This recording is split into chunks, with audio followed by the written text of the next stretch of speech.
I recognize that choosing a graduate program can be overwhelming, and thus, I'm available to answer any questions about our program. I'm sorry.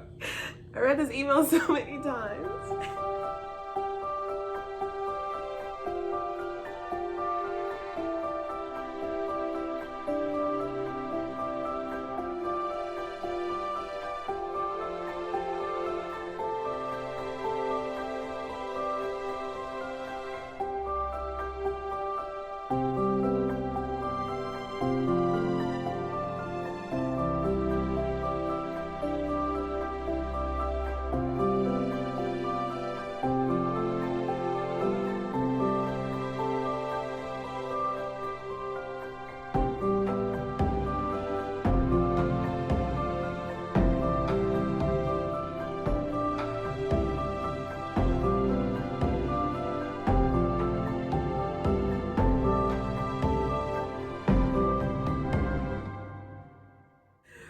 Okay, I am still trying to process all of this. It sounds so weird to say this out loud. And I was going to just rehearse what I was going to say. I was going to write it down and all this other stuff, but I kind of wanted this video to just really be from the heart and to really express the journey that I've been through and that I'm going through. So, okay. I feel like I'm taking longer than probably necessary to process all of this, but so I wasn't sure exactly like what to start off with, but I just decided that I would go ahead and read the email and then further talk about the whole process. So I saw congratulations as a header, and it says, "Dear Crystal, I hope this email finds you well. I'm extremely pleased to let you know that you have been admitted to the Yale School of Public Health PhD program. Your visit last week totally convinced our faculty that you would be an excellent addition to our program. In recognition of your outstanding accomplishments and exceptional promise, you will receive a Yale School of Public Health Research Award of $2,000. I recognize that choosing a graduate program can be overwhelming, and thus, I'm available to answer any questions about our program." I'm sorry. I read this email so many times. Congratulations and very best wishes.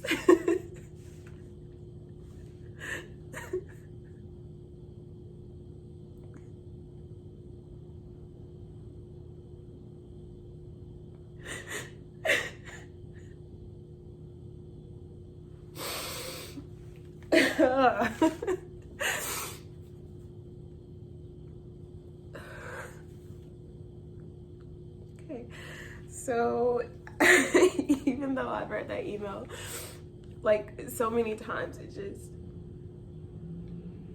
I said I wasn't gonna be one of those YouTubers that cry. It's so annoying.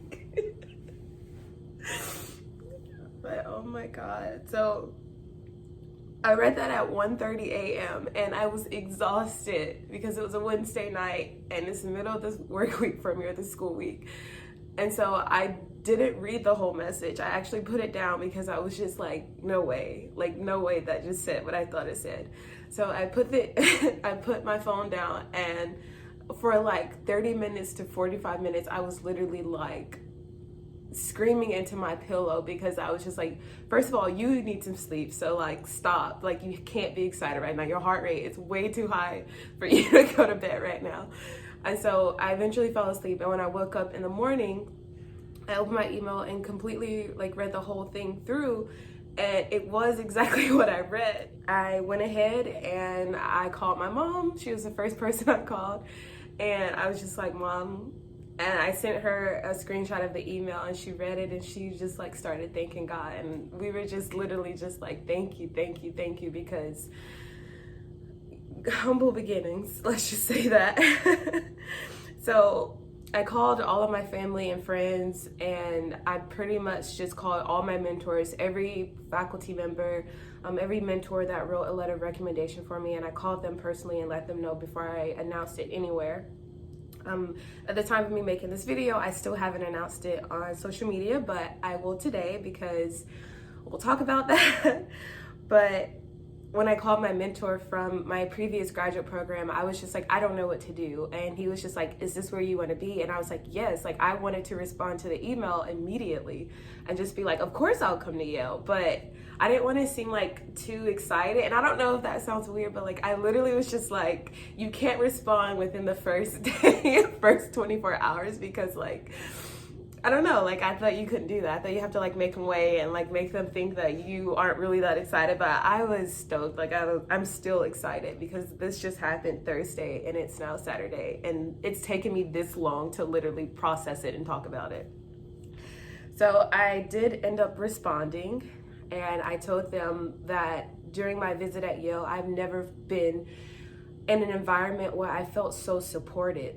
The faculty literally were just like, you could tell that they really cared about their students. And at first I thought it was, you know, like some type of game they were playing. I was just like, well, obviously they're gonna act this way because they have a bunch of like candidates or a bunch of applicants here that they're interviewing and stuff. So they're gonna make their program seem like amazing.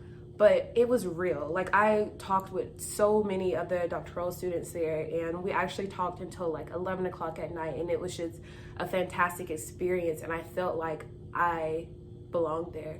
And I know that sounds weird because it's just like, oh, of course you're gonna feel that way, it's an Ivy League, but no, like, you know, like I thought that it was gonna be me feeling out of place because of, you know, where I come from and who I am, but I didn't feel that way at all. If anything, I felt more in place there than I have in any other program I've ever been admitted into. So I knew that this was exactly where I was supposed to be in my life. And the way it happened was really weird, and I'll talk about that. So that was a really long intro, but yeah, so basically I come from rural Alabama. So I was born and raised in Ozark, Alabama, which is a very, very tiny town in southeast Alabama. So I lived in Alabama until I was like 23. I moved to DC the month before I turned 24. So I just turned 25. I always felt like I was just really different, and it's really hard to explain, but I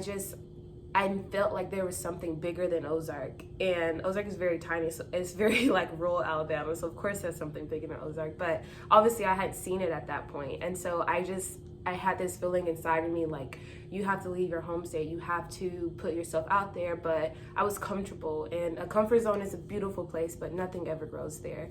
So I ended up moving to DC last year around January, and moving to DC was the best thing that ever happened to me because I honestly just wanted to go to a good school. And I went to Auburn University for my undergrad and got my BA in sociology, and then I stayed there for my master's in human development and family studies, and it actually was an MS PhD program. And after I finished the master's, I decided to just do the terminal master's because I didn't really see myself staying in a program that didn't make me happy. I was really doing the research that I wanted to do. So I was doing health disparities research. I was looking in African American communities, doing different research analyses with like those communities, but it didn't make me happy because I would do the research and I would read the research about health disparities and about, you know, African Americans suffering more from health disparities compared to any other ethnicity or racial group. And so I didn't understand why people that look like me weren't given a fair shot at life. And so I would do the research, and then, you know, I was just like, well, what now? And so my major professor at the time was just like, well, now it goes to publication, and, you know, like, you influence science that way. And I'm like, okay, that's fine, but like, this is my work. Like, why can't I take this and do something with it? Like, why aren't we talking about ways to stop this if we know that this is present? I just got tired of reading it. And I didn't see myself staying in a place that didn't put an emphasis on stopping a problem or solving an issue. So I transferred to a public health program because at the time that I was at Auburn, I actually went to a seminar by Dr. Michael Kramer from Emory University, who is an epidemiologist. And during his entire seminar, my heart was just pounding. And I was just like, I don't know what this is, what epidemiology is, what public health is, but whatever it is, I want to be this. I was like, this is exactly where I need to be. So I pretty much just went with that feeling that I had. I went with that, this is your purpose feeling. And so that same semester, or that same year, I actually started applying to MPH programs because I wanted to go from my MS in Human Development and Family Studies to my PhD in Epidemiology, but at the programs that I was looking at, it wasn't allowed. Every program told me I was going to have to go back and get a second master's, get my MPH in Epidemiology. And at the time, I was upset because I've been in school for a very long time, 7 years to be exact, and I was exhausted at the thought of thinking about starting over with graduate school. But in hindsight, it was the best thing that ever happened to me because I was able to develop my skills. I was able to become more involved in epidemiologic methods, and the idea of me doing this for the rest of my life was something that was solidified during this process. So I was going to go to Yale University, but I decided that I was going to go to GW whenever I received an invite for them to their open house in my junk mail. And I was just like, what is GW? Or George Washington University. And I was just like, well, I'll just go. So I went to visit and completely fell in love. Like, Washington, D.C. is absolutely amazing. It was everything I thought I wanted, but I didn't know it would be here in Washington, D.C. because first and foremost, it is north and I hate cold weather. But I was just like, what is this one sacrifice to the rest of your life? And now that I'm here, actually, it's not so bad. I got used to it. So yeah. So I came to Washington, D.C. and completely fell in love. And through this process, I've been able to network and meet people who have influenced my career choice. They've influenced like my level of confidence I have in myself as a graduate student, because at the time of me getting my first master's, I went through so much.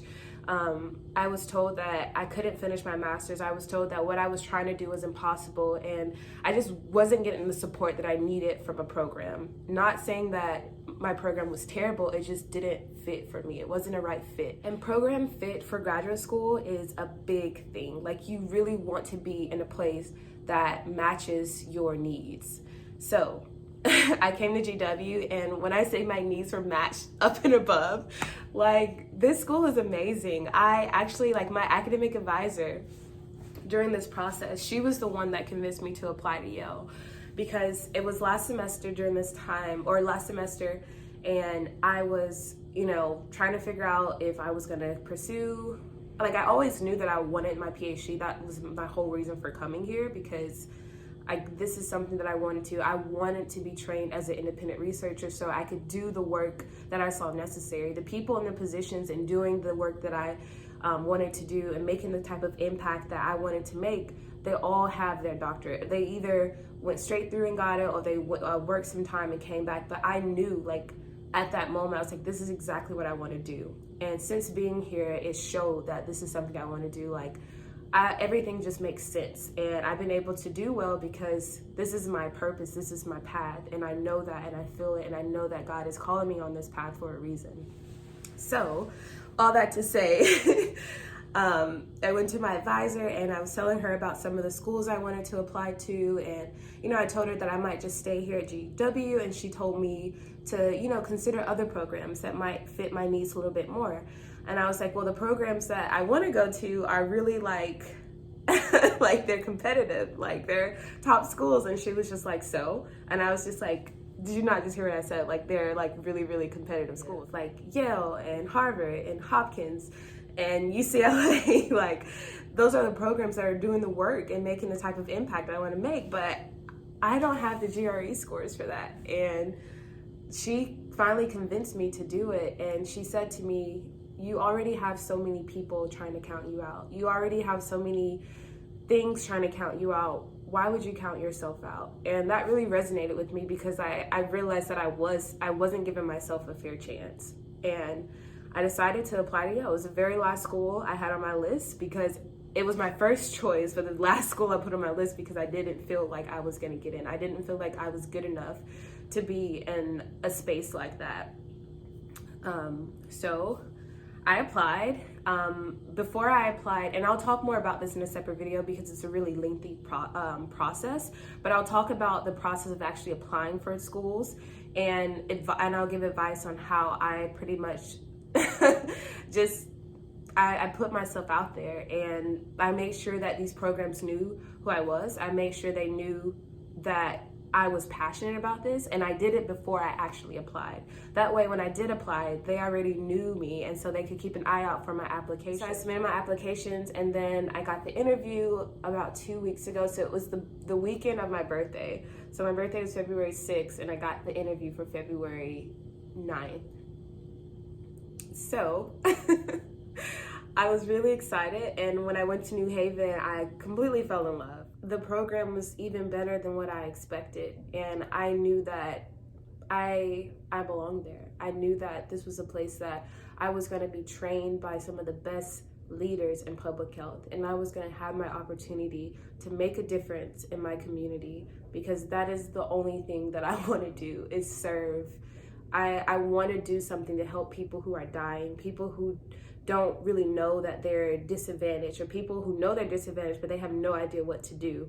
So I feel like I've been given this opportunity, this blessing, to get an education free of charge. I've never paid anything towards my tuition because of my scholarship. So I got the Gates Millennium Scholarship, and it's literally paid for my undergrad.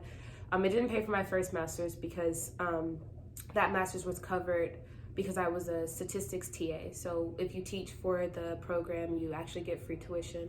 And then they're paying for my current master's, my MPH, and then they'll pay for my doctorate. But also the doctorate is covered if you're admitted into the program at Yale. So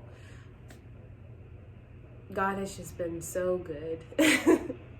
I still can't really find the words, and I still don't really feel like it's real, but it definitely is. And I cry every time I think about it, every time I read the email. As you can see, like, I get really emotional because I think about how I grew up in a family with 10 siblings, well, 9 siblings, so it was 10 of us, and we lived on government assistance, and we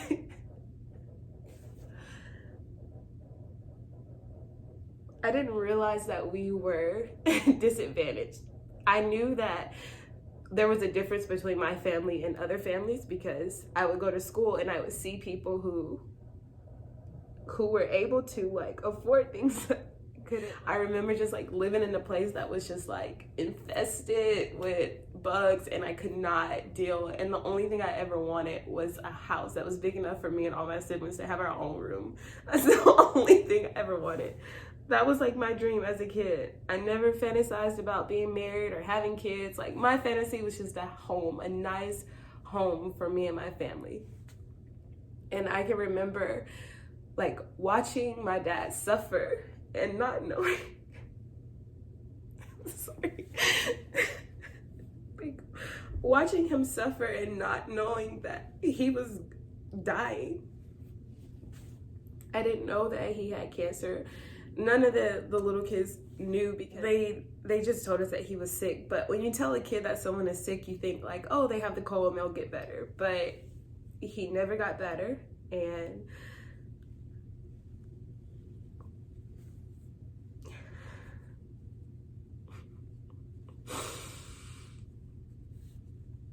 yeah, so I dedicated my entire education to the legacy that my dad left behind, because he wanted us to pursue our education. He always told us that education was something that no one could take away from you, and he encouraged us to do well in school. I'm a first generation college student. Literally, like, my mom could not afford to send me to school. The only way I'm here is because of the Bill and Melinda Gates Scholarship. That's the only reason, because I had no other way. And if I could, I would thank them both. And I would probably break down and cry like I'm doing now because I'm extremely emotional. But that is the only reason why I'm here. And I wish I could speak to him and and talk to him about this, and talk to him about the cancer research. And I'll never get that chance. And it hurts, but I also know that I wouldn't be here if he was still here. Obviously, I would give all of this up just to have him back in my life again. But he would want me to do this, and I know that, and I feel it, and I've always felt it. And because I've dedicated my life to a purpose that is greater than myself, I know that I'm going to be supported by the universe and by God. I know that everything is going to work out because it always has. And I know my why. And I know that, you know, a lot of people don't quite figure it out. And I still don't know exactly the type of impact that I'm going to make, but I feel it. I can't really see it yet, but I feel it. And I'm just extremely grateful to be admitted into an Ivy League. You guys, like, I was feeling so guilty in the beginning because I was just like, why me? Like, I'm just like a regular person. Like, I can't even, my GRE scores are crap. My ACT scores were awful. I had to take both exams twice. But standardized tests don't predict how well you're going to be as a student. They only predict how well you take a test.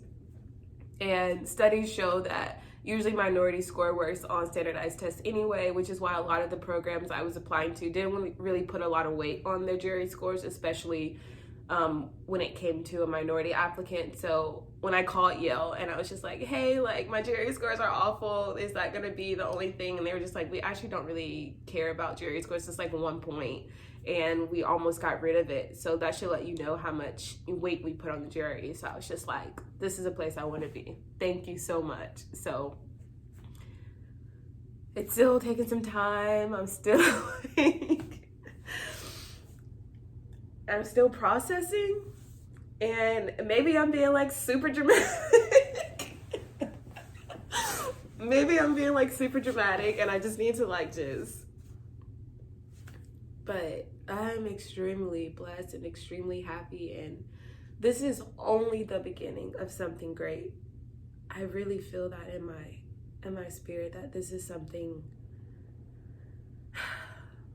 it's big, but I don't think I really grasp how big this is. I think my brain hasn't caught up with my body. That could definitely be it. I don't want to sit on this information. I'm tired of being quiet, and I'm tired of people thinking that my journey has been so easy when it hasn't. I have faced so much rejection. I mean, obviously it's about fit. I don't think that I'm not good enough to be in graduate school. I just think that some of the programs that maybe I had my eye on were just, it just didn't fit. And Yale was a perfect fit. And I think they saw that as well, which is why they decided to bring me there. And I'm so freaking excited. So thank you so much for watching. And like I said, I'll do like a whole thing. And I even want to like make a video about the moving process and get really more in depth about like the entire process, because I think that it's important. And I think that my story could help other people. And so that's what I really want to do, is help. So thanks again for watching, guys. Bye.